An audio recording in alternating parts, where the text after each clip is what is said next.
Hello everyone, कैसे हैं आप सब लोग। आई होप आप सभी लोग अच्छे होंगे।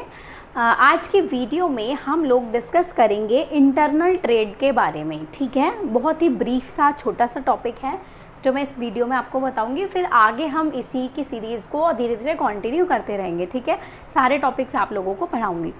तो आज देखते हैं इंटरनल ट्रेड क्या होता है।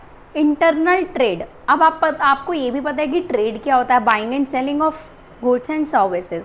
इंटरनल क्या होता है, आंतरिक, मतलब एक सीमा के अंदर। ठीक है, तो इससे आप क्या समझें कि ऐसा ट्रेड मतलब सामान को, सर्विसेज को खरीदना या बेचना विद इन समथिंग बाउंड्रीज, कुछ बाउंड्रीज के अंदर।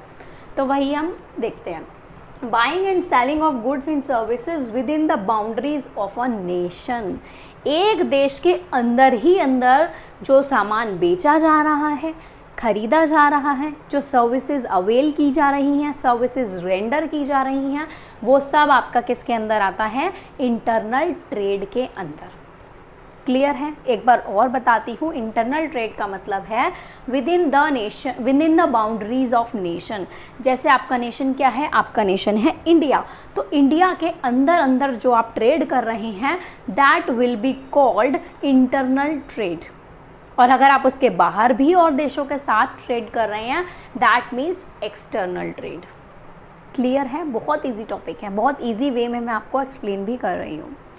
ठीक है, अब ये दो तरीके के होते हैं internal trade. First is wholesale trade and second one is retail trade.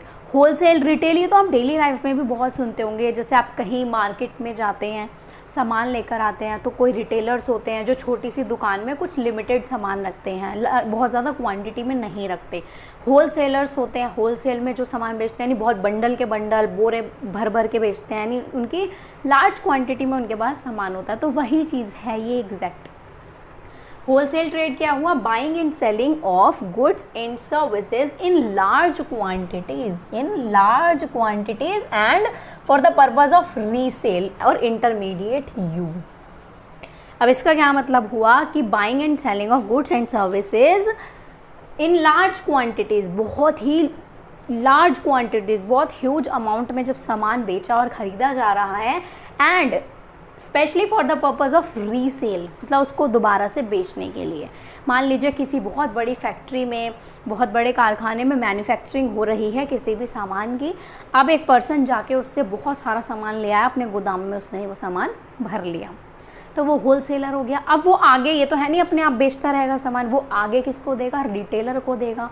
Retailer को, तो उसने जो सामान लिया फैक्ट्री से वो आगे रीसेल करने के लिए लिया है। ऐसा तो नहीं ना अपने पास रखने के लिए लिया है, नहीं ना, रीसेल करने के लिए लिया है, मतलब आगे वो सामान को देगा, बेचेगा। ठीक है, तो ये हुआ हमारा होलसेल ट्रेड। क्लियर है इतना आपको? Next is retail trade. Retail trade is just opposite of wholesale trade. Retail trade होता है sale of goods and services to the ultimate consumer for their personal and non business use. Retail trade वो होता है जब consumer सामान ले जाता है लेकिन वो उसको आगे रीसेल नहीं करता, वो अपने पर्सनल यूज़ के लिए सामान लेके जाता है। आप किसी शॉप पर गए हैं, ठीक है, आप किसी भी शॉप पर गए हैं, वहाँ जाके आपने बोला कि आपको ब्रेड का पैकेट चाहिए, या आपको टूथपेस्ट चाहिए, या आपको कुरकुरे का पैकेट चाहिए, कुछ भी चाहिए जो आपको खुद चाहिए। ब्रेड आप खुद खा रहे हो, आगे उसको बेच नहीं रहे हो। टूथपेस्ट आप खुद कर रहे हो, आप उसको आगे बेच नहीं रहे हो। कुरकुरे का आप पैकेट लाए हैं, वो आप खुद खा रहे हैं, अपने खाने के लिए लाए हैं, उसको आप आगे नहीं बेच रहे हैं। तो अपने पर्सनल यूज़ के लिए लाए हैं, पर्सनल यूज़ के लिए यानी कि नॉन बिजनेस यूज़ के लिए, यानी आप उसको आगे नहीं बेच रहे हैं। तो ये हमारा आएगा रिटेल ट्रेड के अंदर।